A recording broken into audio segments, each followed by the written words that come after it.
Right. నిన్న శివరుద్రాని arrest చేశారు అని చెప్పి కూడా ఎంత హల్చలైందో మనం చూసాం. అయితే శివరుద్ర గారిని ఎందుకు అరెస్ట్ చేయాల్సొచ్చింది? అసలు ఏ కేస్ కింద అతన్ని అరెస్ట్ చేశారు అన్న దాని గురించి కూడా చాలామంది వివరాలు అడగడం కూడా జరిగింది. ఈ నేపథ్యంలోని అసలు ఎవరినో అరెస్ట్ చేయపోయి ఈయన్ని అరెస్ట్ చేశారు అని చెప్పడం కూడా జరిగింది. అయితే ఆ పొరపాటు ఎక్కడ జరిగింది? అసలు దీన్ని అరెస్ట్ చేయడానికి గల కారణాలు ఏంటి అన్న విషయాలు తెలుసుకుందాం. గురుగారు, అసల నిజానికి మిమ్మల్ని అరెస్ట్ చేశారు అని తెలిసిన వెంటనే అసలు ఏ కేస్ కింద అరెస్ట్ చేశారు? ఏంటి? అఘోరి విషయంలో ఏమైనా అరెస్ట్ చేశారా మిమ్మల్ని? ఎందుకంటే గతంలో కూడా మీరు అఘోరికి సంబంధించి తన మనుషులు చాలా సార్లు మాట్లాడారని, లేకపోతే బెదిరించేటట్టు మాట్లాడడం కూడా జరిగింది అని అన్నారు. అయితే ఆ నేపథ్యంలో మిమ్మల్ని అరెస్ట్ చేశారా? లేకపోతే అసలు దేనికి అరెస్ట్ చేయాల్సొచ్చింది? అంటే ముఖ్యంగా ఏందంటే నిన్న జరిగిన యథార్థమైన విషయం ఏందంటే అమ్మ, అక్కడ ఒక మార్వాడికి సంబంధించిన వ్యక్తి ఎవరో అతను క్షుద్ర పూజలు చేసి ఒక నెల రోజుల నుంచి డబ్బులు 5 లక్షలు 10 లక్షలు ఇవ్వాలి లేని సమక్షంలో నిన్నటి రోజు సాయంత్రం హ్మ్. ఆయనని రాత్రికి రాత్రి చంపేస్తానని బెదిరించడం లాంటివి చేసినప్పుడు వాళ్ళు వీడియో రికార్డ్ చేసుకొని ఆయన గారు ఆ ఫోటోలు స్క్రీన్ షాట్ తీసుకొని ఆయన గారి వ్యాపారం అనేది ఆదిపట్లలో ఉండడం చేత ఆదిపట్ల పోలీస్ అధికారులకు ఆయన సంప్రదింపించాడు. ఇచ్చిన తర్వాత ఆయన ఆదివారం వస్తున్నాడని ఇది ఒక ప్లాన్డ్గా వాళ్ళు 1 మంత్ బిఫోర్ నుంచి చేసుకొని ఈ ఆదివారం రమ్మని చెప్పు ఇక్కడికి అని చెప్పి ఆ లొకేషన్ అవన్నీ ట్రేస్ అవుట్ చేసిన తర్వాత అప్పుడు అదే సమయానికి ఆయన వచ్చాడు అన్న విషయం ఒకటి. రెండవది, నేను అది అక్కడి నుంచి అంబర్పేట రూట్ దాటుతున్నాను, టువర్డ్స్ నల్లకుంట నుంచి వెళ్తున్న సమయంలో నేను వచ్చేవాడెవరో అఘోరా అని అన్నారు అన్న ఇన్ఫర్మేషన్ పోలీస్ అధికారుల దగ్గర ఉండడం చేత, అంటే బండి మీద నాది ఏంటంటమ్మా ముందు త్రిశూలం ఉంటుంది, కొన్ని రుద్రాక్షలన్నీ ఉండడం చేత అవన్నీ చూసి ఈయన గారేమో అని చెప్పేసి వచ్చి ఆపడం జరిగింది. ఆపిన తర్వాత కొన్ని ప్రశ్నలు అడిగినప్పుడు నా శిష్యులు ఏమన్నారనంటే, మీరు గతంలో కూడా స్వామి పైన 2-3 సార్లు ఈ విధంగానే జరిగింది, ఇప్పుడు ఎల్లూరి శ్రీనివాస్ విషయం అని కాదు, శ్రీనివాసు పరంగా అయితే ఇది జరగలేదు, ఎందుకంటే ఆయన గారికి అంత అవగాహన నా మీదికి మనుషుల్ని పంపించే అంత అయితే లేదు. కాకపోతే కొందరున్నారు స్వాములు, కొందరున్నారు మన దగ్గర సనాతన ధర్మం పేరిట చెప్పుకుంటూ తిరుగుతున్న వాళ్ళల్లో ఇక్కడ మాట్లాడి నువ్వేంది నేనేంది అనే వాళ్ళ మీద నేను గతంలో కూడా కంప్లైంట్లు ఇవ్వడం జరిగింది. అలాంటి విషయంలోనే మన దాకా ఎవరైనా వచ్చారేమో, పోలీస్ అధికారుల్లాగా వాళ్ళు లేరు, సివిల్ డ్రెస్లో ఉండడం చేత వాళ్ళు మాట్లాడడం కొంచెము ఎట్లా అంటే క్వశ్చన్ టు క్వశ్చన్ లాగా ఉన్నప్పుడు నా శిష్యుడు ఏం చేశారంటే, మీరు పోలీసు వాళ్ళు అయితే పోలీస్ స్టేషన్కి వెళ్దామని చెప్పేసి మేము బండిని ఆయన గారిని అదే కారులోనే తోసేసి ఆయనని గట్టిగా వెనక్కి దుబ్బినట్టు చేసి కారులో కూర్చోబెట్టుకొని నల్లకుంట పోలీస్ స్టేషన్ దగ్గరకు వచ్చాం. వచ్చిన తర్వాత అక్కడ నుంచి నేను చిల్కలగూడ పోలీస్ స్టేషన్కి వెళ్ళాను, ఎందుకంటే అక్కడ పోలీస్ స్టేషన్లో ఎవరు లేరు సమక్షంలో, శిష్యుడు కూడా అక్కడే ఉన్న తర్వాత చిల్కలగూడకి వెళ్ళిన తర్వాత అక్కడ సదరు ఎస్ఐ గారు ఏం చేశారు, నన్ను డీటెయిల్గా ఇన్ఫర్మేషన్ తీసుకొని, స్వామి మీరు అందరికీ తెలిసిన వాళ్ళే కదా, ఏదో పొరపాటు జరిగినట్టుంది, ఎవరైతే వచ్చారో 2 క్రైమ్ బ్రాంచ్ నుంచి వచ్చిన కానిస్టేబుల్ అని ఇక్కడికే రమ్మన్నాను నేను, వస్తున్నారు అన్నప్పుడు అప్పటికే ఈయన గారిని మావాడిని ఆదిపట్లకు తీసుకుపోదామని వీళ్ళు అనుకుంటున్నారంట. అంటే వాళ్ళు అప్పటి వరకు నేనేంది అనేది విషయం ఇంకా వాళ్ళు ఫోటో క్లారిటీ తీసుకోలేరు, నేనే అనుకొని వాళ్ళు పట్టుకున్న దాంట్లో ఏదో దొరికిపోయింది నేను ఎక్కడికో వెళ్ళిపోయినా అనుకుంటున్నారు. కేసు పెట్టారో అతనికి కూడా క్లారిటీ లేదు. అసలైన విషయం ఏంటంటే ఆ సంతోష్ని అయితే ఖచ్చితంగా ఎంక్వైరీకి పిలిపియాలి. ఇప్పుడు పోలీస్ అధికారులకైతే తెలియకపోవచ్చు, కానీ ఇప్పుడు ఎవరైతే ఉన్నాడో నెల రోజుల నుంచి మాట్లాడటోడికి మొహం గుర్తుపట్టేది ఉండదా. కాబట్టి సంతోష్ మీద నేను ఖచ్చితంగా కేసు వేయబోతున్నాము. సంతోష్ని ఆయన ఎవరైతే అన్నారో మార్వాడి అతనైతే వదిలిపెట్టేది లేదు. ఆయననైతే ఖచ్చితంగా నేను దీంట్లో ఇన్వాల్వ్మెంట్ తీసుకుంటా. పోలీస్ అధికారులను కూడా నేను ఆదిపట్ల పోలీస్ అధికారులతో కూడా నిన్న సాయంత్రం కూడా మాట్లాడడం జరిగింది. వాళ్ళు కూడా ఏంటంటే అలా ఒక మిస్కమ్యూనికేషన్ జరిగింది స్వామి గారు, కాబట్టి మేము దానికి నిజంగా మా వాళ్ళకు కూడా చెప్పాము, అదొక అపాలైజ్ లాగా తీసుకోండి. ఆజాద్ గారు కానీ మీడియా సోదరులు అందరూ రావడం చేత ఇది వెనక్కి జరిగిన వ్యవహారమే. ఇక్కడ వాళ్ళు పోలీస్ అధికారులు ఎస్ఐ గారు పిలిచిన తర్వాత ఫోటో చూసి మీరు కాదు స్వామి అని ఒక కానిస్టేబుల్ అంటున్నాడు అని అంటే, ఒక కానిస్టేబుల్ ఏ పొజిషన్లో ఒక ఫోటో చూసి మనిషిని జస్టిఫికేషన్ చేయలేరా? ఇప్పుడు గడ్డాలు ఉన్నాయి, మీసాలు ఉన్నాయి, ఇలా జ్వారేడు జుట్టు ఉంది అని అంటే అందరిది ఒకలాగా ఉండదు కదా మొహము. అలా గుర్తుపట్టకుండా వచ్చి మీరు కాదు స్వామి అని అనడం చేత నేను నిన్న పూజకి వెళ్తున్నాను, ఒక పెద్ద పూజకి, ఆ పూజ అంతా డిస్టర్బెన్స్ అయిపోయి ఇప్పుడు వాళ్ళు ఎక్కడి నుంచో వచ్చి నన్ను నమ్ముకొని వచ్చిన వాళ్ళకి నేను సమాధానం చెప్పలేక, తర్వాత మీడియా సోదరులు అందరూ వచ్చినాక శివరుద్ర సాధువు అరెస్ట్ అన్న విషయము, తర్వాత అక్కడ ఏదో జరిగింది చిల్కలగూడ పోలీస్ స్టేషన్లోకి వెళ్ళారా అని అంటే, ఇప్పుడు ఎన్ని ఫోన్లు వస్తున్నాయి నిన్న నుంచి, ఎక్కడ లేని ఫోన్లు, రాత్రి 2 గంటల వరకు మాట్లాడిన భక్తులందరూ ఏమన్నారంటే, అసలు ఏ విధంగా ఒక అరెస్ట్ వారెంట్ లేదు, ఒక వారెంట్ ఇవ్వలేదు, ఇంకా ఎఫ్ఐఆర్ కాపీ ఏమీ లేదు, ఏది లేకుండా అలా ఎలా పోలీసు వాళ్ళు మీదకి వస్తారు అన్న విషయంలో ఖచ్చితంగా సమాధానాలు ఇవ్వక తప్పదు. అక్కడికి మిస్కమ్యూనికేషన్ అయిందని చెప్పి నేను అందరికీ చెప్పడం కూడా జరిగింది. ఇప్పుడు సంతోష్తో మీరు మాట్లాడారు కదా నిన్న, మాట్లాడేటప్పుడు ఆ అబ్బాయి అసలే ఎందుకు అతన్ని కాంటాక్ట్ అవ్వడం జరిగింది? పూజలు క్షుద్ర పూజలు ఆల్రెడీ వీడియో ఆ అబ్బాయికి ఏదో సమస్య ఉందని చెప్తే ఆ అబ్బాయి అన్నాడంట, ఇట్లా మాకు సమస్య ఉంది అని అంటే, ఈ అఘోరాకి ఆల్రెడీ కొన్ని డబ్బులు ఇచ్చాడంట, 50-60 వేలు ఇచ్చిండంట. 50-60 వేలు ఇచ్చిన తర్వాత 5 లక్షలు డిమాండ్ చేశారంట.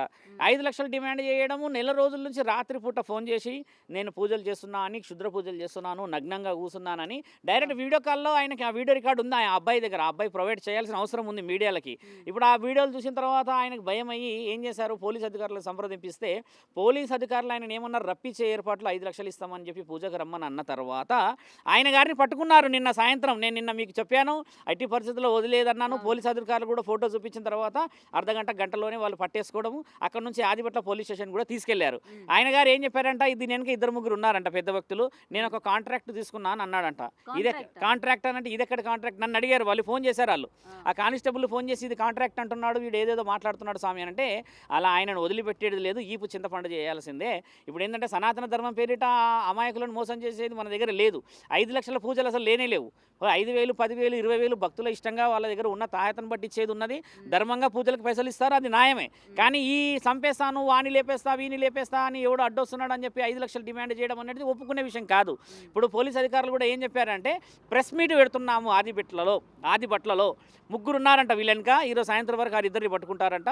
పట్టుకున్న తర్వాత మీరే రావాలి శివరుద్ర స్వామి గారు అక్కడికి వచ్చి కన్క్లూజన్ ఇచ్చాలి, క్లారిటీ ఇవ్వాలి. మీరు క్లారిటీ ఇచ్చిన తర్వాత ఈ విషయ వివరణలు ఖచ్చితంగా ఒక తెరబడుతుంది. లేకపోతే ఏంటంటే అంతా సస్పెక్టెడ్గా నడుస్తూ ఉన్నది న్యూస్ అంతా. ఇప్పుడు నేను అనేది కూడా పోలీస్ అధికారులను ఏంటంటే ఖచ్చితంగా నన్ను అక్కడికి పిలవడం ముఖ్యమైనది. ఎవరైతే పేరు చెప్పుకొని వచ్చిందో వాడినైతే వదిలిపెట్టే ప్రసక్తి లేదని నిన్న కూడా నేను మీడియా ముఖ్యంగా చెప్పాను. కాబట్టి అండ్ పోలీసులు మిమ్మల్ని తీసుకువెళ్ళిన వెంటనే మిమ్మల్ని చాలా మంది నమ్ముతూ ఉన్నారు కాబట్టి అలా ఎలా వివరణ లేకుండా తీసుకెళ్తారు, మరి క్షమాపణ చెప్పారా లేదా? క్షమాపణ వాళ్ళు ప్రత్యక్షంగా ఫోన్లో చెప్పారు నాకు. అక్కడ సిఐ గారితో మాట్లాడా, కానిస్టేబుల్ కూడా క్షమాపణ చెప్పారు. కాకపోతే మీడియా ముఖంగా చెప్పలేదు అనేది ఒక విషయం. ఏంటంటే పరోక్షంగా జరిగిందైతే ఎవరు చూడరు. ఇప్పుడు శివరుద్ర సాగుతో ఏసీపీ మాట్లాడిండా, డీసీపీ మాట్లాడిండా అనేది మాట్లాడిండా అన్నట్టు ఉంటుంది. కానీ ఒక ప్రజానికానికి తెలిసే విధంగా ఉంటేనేమో ఇది నిజమే, ఈ విధంగా జరిగిన దాంట్లో శివరుద్ర సాధు గారు సనాతన ధర్మ కార్యక్రమంలో గతంలో కూడా చాలా విషయాలు తిరిగిండు అన్నట్టుగా ఉంటుంది. కాబట్టి నేను కూడా ఏంటంటే పోలీస్ అధికారులు ఆ ప్రెస్ మీట్ పెట్టాలి, ఆ ప్రెస్ మీట్లో నేను ఖచ్చితంగా కలవాలి. వచ్చిన ఆ 3 సంగతి ఖచ్చితంగా చెప్పి వీలైతే నేను గురువులని తర్వాత మిగతా సాధు సత్పురుషులందరినీ ఏకం చేసే ప్రయత్నంలో ఉన్నాను. నిన్న రాత్రి చాలామంది ముందుకు వచ్చారు, వదిలిపెట్టేది లేదని చెప్పారు. చాలామంది శ్రీశైలానికి తర్వాత వేరే బెంగళూరు ప్రోగ్రాంలో ఉన్నారు సాధువులందరి. ఈ సాధు పరిషత్ది కొన్ని సమావేశాలు జరుగుతున్నాయమ్మా. కాబట్టి ఏంటంటే ఇలాంటి ఎదవలకి నేను కొన్ని సరిపోతాను, మిగతా సాధువులందరూ వీళ్ళందరూ రావాలి, ఏకం కావాలన్న ఆలోచనలో నేను లేను. ఇంకొకటి ఇలాంటి పూజలు అవి చేస్తున్నప్పుడు జనాలకి ఎలాంటి ఆటంకం కలుగుతుంది, ఇలాంటి పూజల వల్ల ఎంతమంది బాధితులు ఉన్నారు అన్నది గతంలో మనం చూసాం, బయటకు వచ్చినప్పుడు మీరు మాట్లాడారు. మరి అయినా సరే ప్రజలు ఎందుకు ఇలాంటి వాళ్ళని నమ్ముతున్నారు, ఇలాంటి పూజలు ఎందుకు చేయించుకుంటున్నారు? ఇప్పుడు చాలా మందికి తెలియాల్సింది ఏంటమ్మా, సమస్యలు ఎలా ఉంటాయంటే అందరూ ఓపెన్గా చెప్పలేరు. కొంతమంది వాళ్ళ సమస్యను ఏం చేస్తారంటే ఎవరో నమ్మకమైన వ్యక్తి కదా అని చెప్తారు. ఇప్పుడు నేను చెప్పేదంటే యావత్ ప్రజలకు ఏంటంటే వెరీ నోన్ ప్లేసెస్తోనే మాట్లాడుకోవాలి. మన గుడిల దగ్గర మన సాంప్రదాయంగా కొందరు గురువులు ఉంటారు మన కుటుంబాలకి, అలాంటి సలహాలు తీసుకోవాలి. కానీ అక్కడక్కడ అలా టక్కున మెరిసిన వాడు ఆ శరీరానికి అంగరంగ వైభవంగా రుద్రాక్షలు పెట్టేసుకొని బొట్లు పెట్టేసుకొని ఈ జుట్లు పెంచేసిన వాళ్ళందరూ సాధువులు సత్పురుషులు కారమ్మా. మంత్ర ఉచ్చారణ చేయగలిగిన వాడు అనర్గళంగా ఏదైనా చేయగలుగుతాడు అనేది ఆయన యొక్క వాక్చాతుర్యాన్ని బట్టి, మన దగ్గర ఉన్న వేదశాస్త్రాన్ని బట్టి దైవాధీనమైన పూజలు చేయగలిగిన వాడిని చూసి గుర్తుపట్టాలి ప్రజలు.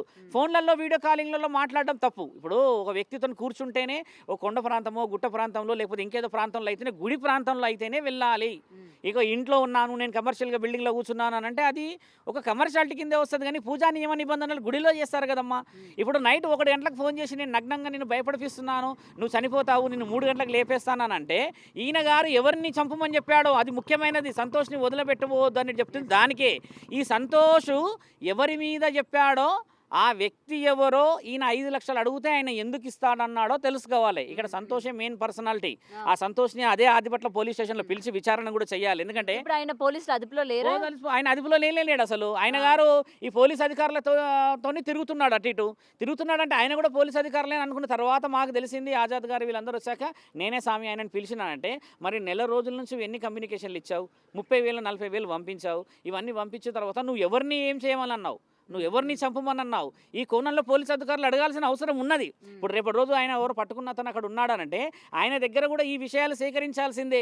ఇప్పుడు నువ్వు చెప్పంది అయితే ఆయన వచ్చి ఒక అతను నేను ఆయనను చంపేస్తాను ఎలా అంటాడు? కాబట్టి ప్రజానికానికి కూడా తెలియాల్సింది ఏంటంటే ఈయన ఎంత తప్పు ఉందో ఈయనది కూడా అంతే తప్పు ఉంది. కాబట్టి దాని మీద హెచ్చరిక ఖచ్చితంగా తీసుకోవాలి పోలీసు అధికారులు.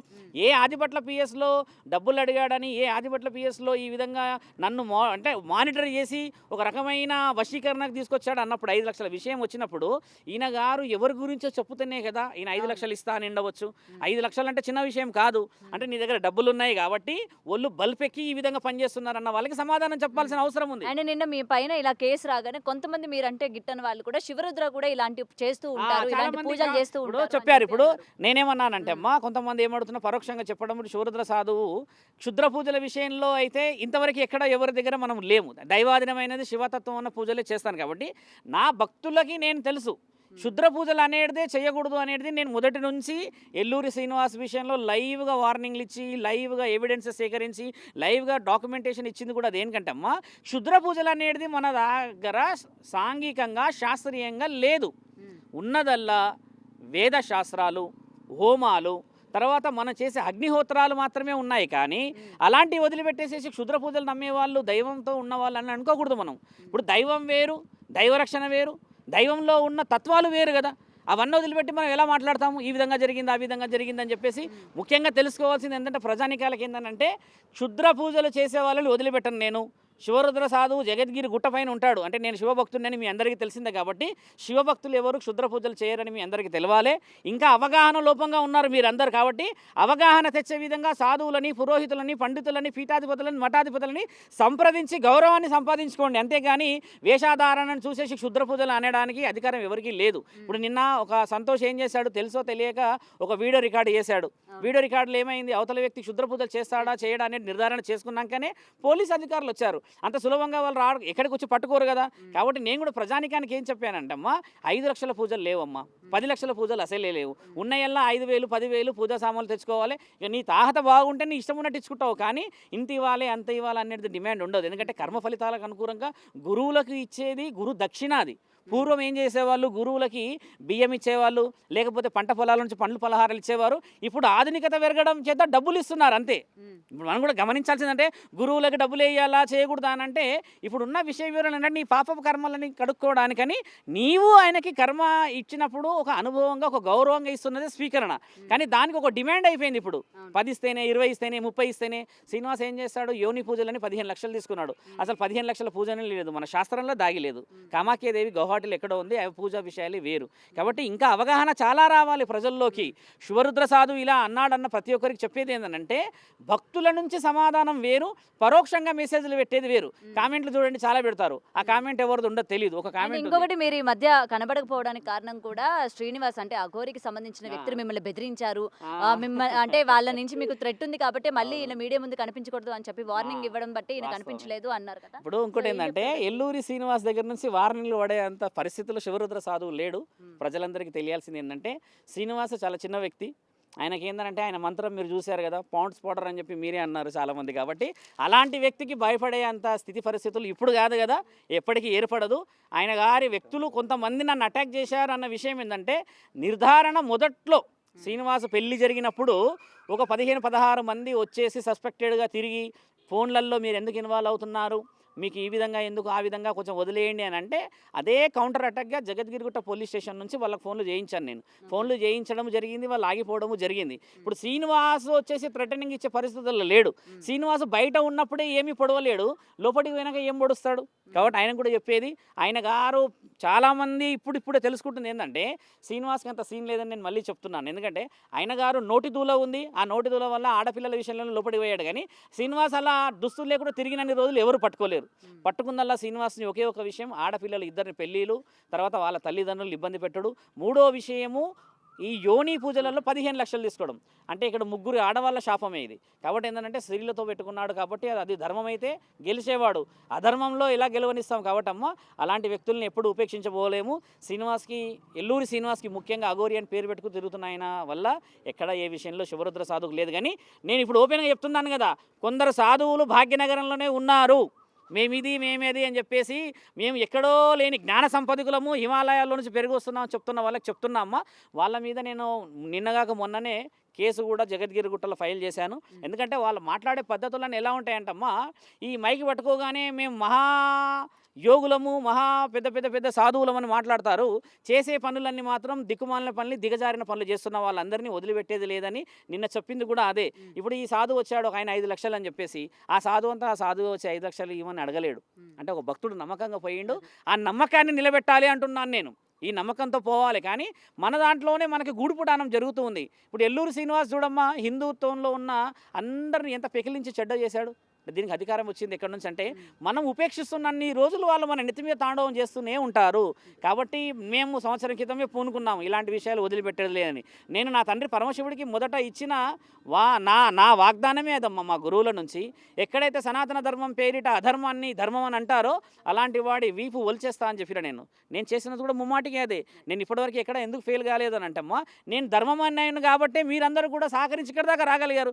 అధర్మమైన వ్యక్తిని అంటే నేను మీరు అన్నట్టుగా ఎక్కడో ఏదో విధంగా నాకు విషయంలో దెబ్బ పడేది కదా.